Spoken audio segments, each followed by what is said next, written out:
शारदीय नवरात्रा के पावन अवसर पे चांगुटोला ग्राम पंचायत में राम कथा का आयोजन किया गया। नवरात्रि के प्रथम दिन माता मंदिर से बैंड बाजों के साथ कलश शोभा यात्रा चांगुटोला नगर में निकाली गई। इस शोभा यात्रा में चांगुटोला नगर भक्तिभाव में मुग्ध होकर जय श्री राम के नारे के साथ नगर में भ्रमण का राम कथा स्थल पहुंचकर कलश शोभा यात्रा का समापन किया गया। कलश शोभा यात्रा में चांगुटोला नगर के प्रतिष्ठित जनों का सहयोग विस्मरणीय रहा। राम कथा का वाचन सुश्री दीपिका देवी जी के द्वारा किया जा रहा है। ये क्या है, कलश यात्रा अपने श्री राम कथा है अपने महावीर चौक में, है ना। उससे कलश यात्रा निकाली गई है, जो अपनी देवी मंदिर से होते हुए गांव का भ्रमण करते हुए थाना चांगुटोला के सामने से सरपंच प्रमोद ठाकरे के वहां से और जो पुराण जो हो रही है वहां पे पुराण स्थल पर पहुंचेगी। कितने दिन की पुराण है? ये पुराण है 9 दिन की। जी हाँ, राम कथा।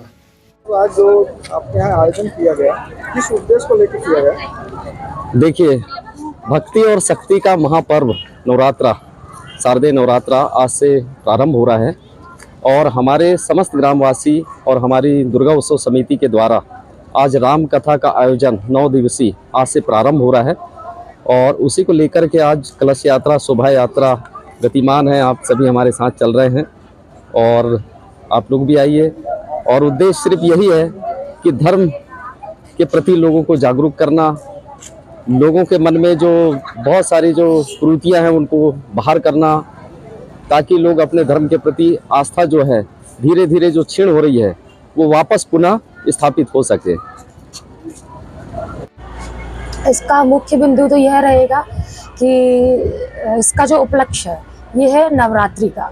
नवरात्रि के उपलक्ष्य में यह राम कथा जो रखी गई है, तो मेरा व्यक्तिगत यह मानना है कि रामचरितमानस जो है यह मुख्य रूप से माताओं की ही देन है। यदि माताएं ना होती तो ये राम कथा कभी आगे नहीं बढ़ पाती। तो इसी के आधार पर मैं अपनी कथा की भूमिका को बनाऊंगी और नवरात्रि का जो पावन पर्व है, इस पर्व को लेकर के श्री रामचरितमानस का मैं आगे वाचन करूँगी। कथा का उद्देश्य क्या है? व्यक्तिगत रूप से यदि देखें तो कथा का उद्देश्य यही है कि हमारे द्वारा जितना हो सके उतना धर्म का प्रचार प्रसार हो। और चूंकि आज जितने भी लोग हैं सभी लोग अपने अपने जीवन में इतने व्यस्त हो गए हैं कि उनके पास समय नहीं है, तो वो और कुछ इस राम कथा से सीखें या ना सीखें, लेकिन राम के नाम का जो जीवन में प्रभाव होता है उसको ही सीख लें तो उनका जीवन सार्थक हो जाएगा। कैसे अध्याय से कहा, कौन से अध्याय तक समाप्ति होगी?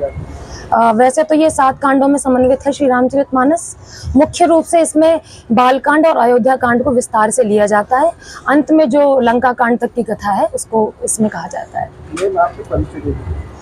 मैं सुश्री दीपिका देवी जी नर्मदापुरम से हूँ और मैं एक कथावाचिका के साथ साथ एक सॉफ्टवेयर इंजीनियर हूँ। मैंने एमसीए से अपने मास्टर्स डिग्री की है, लेकिन चूंकि श्री राम जी की ऐसी कृपा मुझ पर रही कि उन्होंने इस कार्य के लिए मुझे चुना है, तो मैं चाहती हूँ कि जीवन पर्यंत यह कृपा मुझ पर बनी रहे और सदैव इस कार्य को ही मैं करती रहूँ।